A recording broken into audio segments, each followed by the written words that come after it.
Today I'm working in Embrilliance software for section 4 of the Sippin on Sunshine Quilt.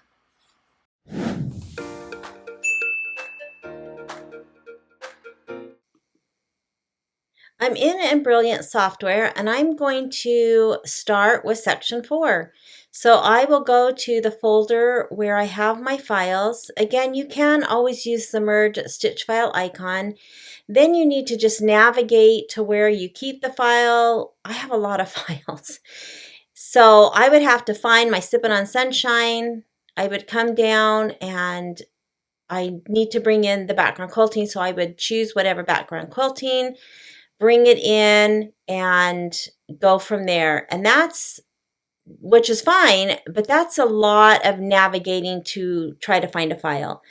So the way that I do it is open up that folder.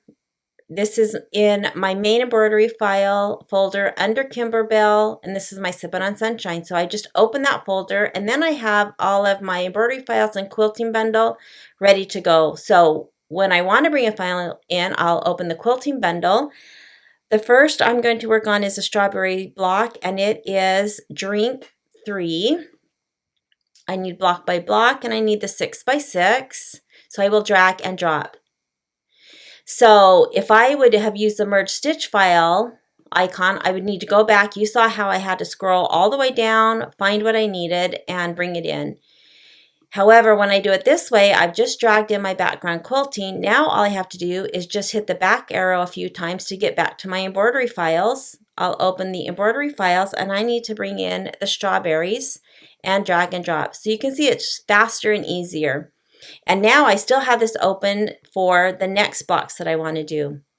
So when you drag and drop, things come in centered, and that's great. And so now I'm going to show you the correct way versus the way I showed you with section 2, and I had to explain that I didn't do it right.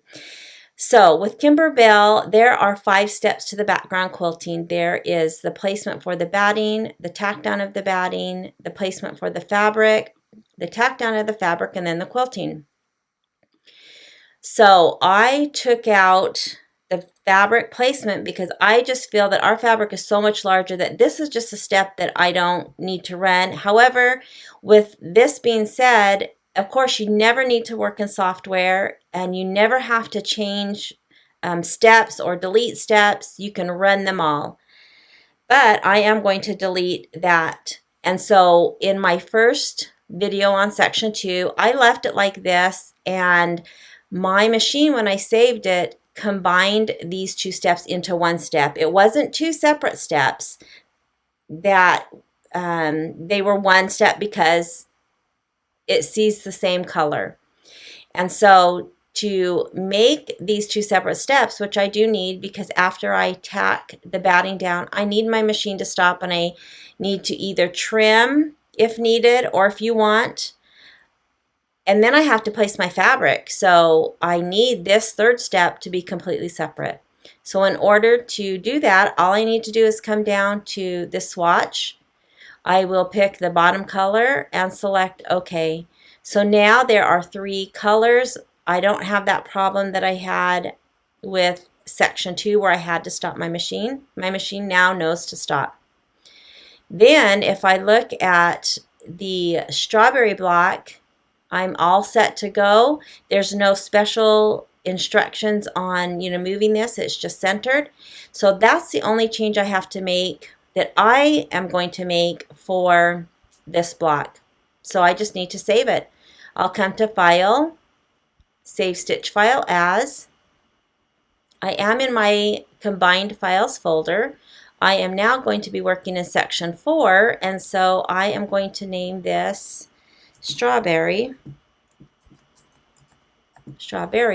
and save that. Now the next file is the refreshments, and it also takes the drink 3 6x6, which is what I'm working in. So I am just going to select those strawberries and hit delete because this is exactly what I need. I'll go back to my folder. I'm still on the embroidery folder because the last thing I brought in was the strawberries, and I will find the refreshment block, and drag and drop that into the hoop. Now, the great thing about using the same background is that I've already made the changes, so that's all I need to do. This stays centered. There's nothing else I need to do. I have those steps already separated, and I'm good to go. So I will file, save stitch file as, and name this Refreshments, and save into that combined files folder. Now, I am going to Command A and delete since I'm done with that background quilting. The next is the watermelon block, so I am going to bring in the quilting first. And this needs the outdoor 6. And I need the 4x6 vertical. So this is a design that has horizontal and vertical, so I need the 4x6 vertical. So when there's a vertical and a horizontal, I know that H comes before B in the alphabet, so I know that the horizontal design is going to be the first 4x6 and the vertical is going to be the second. You can also just hover over and it will tell you right in the, it will give you the entire name because you can't see the whole name the way it is right now. So there's vertical. I'm going to bring in that vertical 4x6. I'm going to go back to my embroidery files folder and bring in the watermelon, drag and drop. Now with this, I am going to go ahead and Command A and rotate this. I like it if all possible to stitch, you know, the block right facing, but that's not necessary.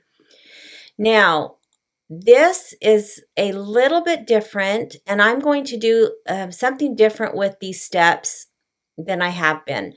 You can see that this background quilting starts in the seam allowance. It's going to do the top row, then it travels down into the seam allowance, does all this background quilting, and then ends in the seam allowance.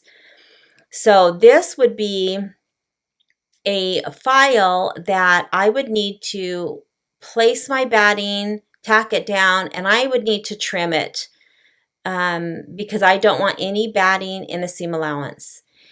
Now, what I used to do is cut my batting exactly to size. I never had to tack it down. I never had to do the second step. I never do the third step in just a typical block.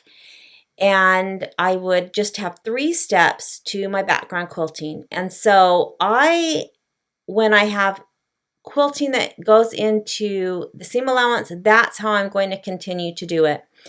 Because if you've seen some of my videos, I'm doing things different. I am starting to tack down on a normal block that doesn't have quilting in the seam allowance. I've been trimming my batting and stabilizer at the very end when it's out of the hoop with my trimmer by George. I love that. I think it gives me a great cut. It's fast and easy.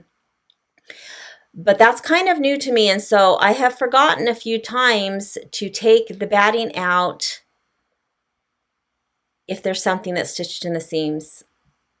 And I had that problem with a couple flower stems and a couple, or one of the grass sections. I forgot to take it out of the sides. I took it out of one. Anyways, just because this is new to me, tacking down batting.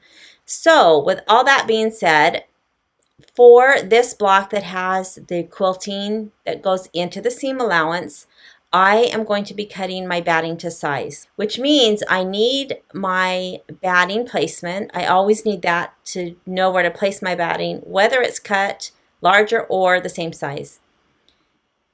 The second step is the batting tack down. This is a file that I'm not going to use that, so I'm going to delete it because I'm going to cut my batting to size for this particular block. The next step is that fabric placement. That's something that on a normal block I never run, so I'm going to delete that.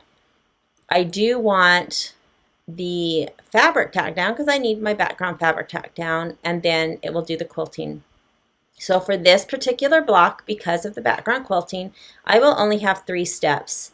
And then it will, run the watermelon. And that's all I need to do for this one. So I'm going to come to File, Save Stitch File As, again, my Combined Files folder, Section 4. and save that watermelon. Now I do want again to note that you don't need to make any changes to those 5 steps. You can run them all. There's nothing wrong with running all 5 steps. I have just done a lot of Kimberbell, and I have found that for me, there's some steps that I don't use, or I make changes like with my batting when it's cut to size. But there's nothing wrong with doing all 5 steps, and then you won't be like me and forget to trim something. So with that being said, let's move on to the next one. So I'm going to Command A and completely delete that and go to the next. The next is the picnic block, and I want to show you that while I go back and bring my background quilting in first, because that needs to be the first step, then I come back to the embroidery files. You don't have to go back and forth. It's easy either way. So because I brought the watermelon in last, my little window is on the embroidery files. So if I wanted to not go back and then come back to the embroidery files, I could just bring in the picnic block. Let's find the picnic block. And I could drag and drop it into the hoop. Now I can go back to the quilting bundle.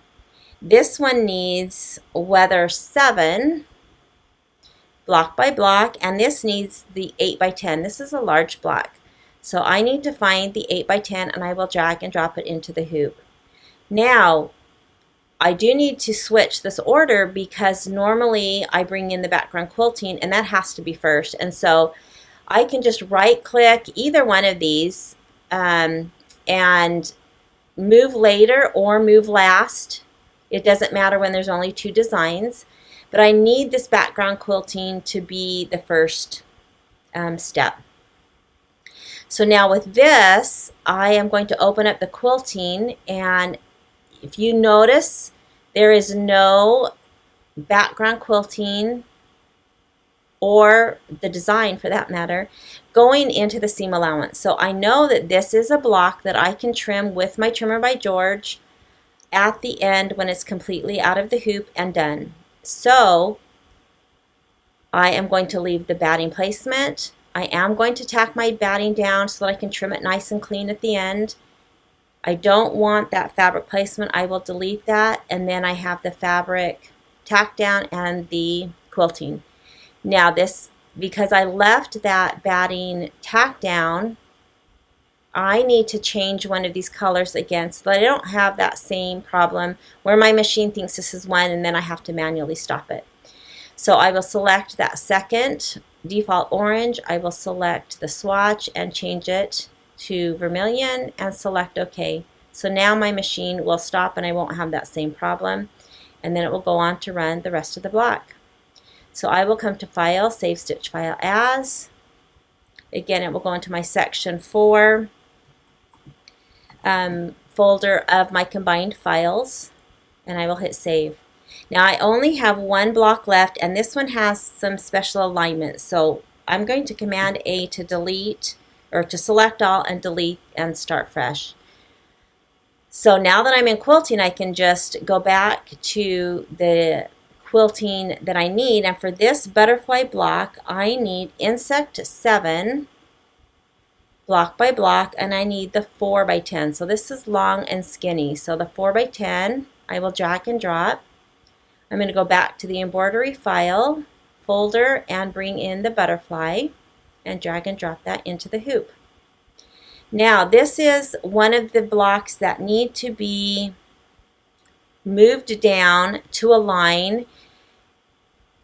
The bottom, you can see this is going to have that same micro velvet grass, and it needs to be in the seam allowances. So I'm going to select this, and you can see this placement line for the grass needs to be aligned with the outside of the background quilting. So I'm just going to move it down, and that is aligned. So now I'm going to come back and do those same steps. Now I have the batting placement, and I am going to tack the batting down. I'm going to remove that fabric, and I need to change this default orange of the fabric tack down so that my machine will stop. I'll put vermilion and select OK.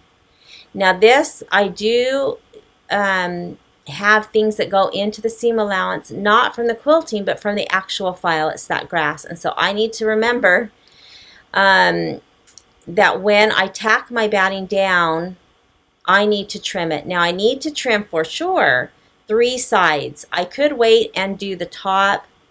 You can see there's nothing going into the top from the design of the quilting. I could do that one side with the Trimmer by George, but that got me into trouble when I was starting out because I didn't trim all the other sides. I trimmed the bottom of one of the grass pieces and forgot that it went into the sides.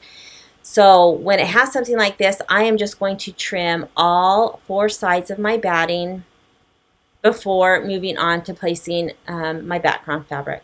But that's all I need to do as far as alignment. So I can go to File, Save Stitch File As. It's in my section 4. I'll name it Butterfly, and I have everything I need for section 4, and I'm ready to go. All right, so let's start stitching our last section of our quilt.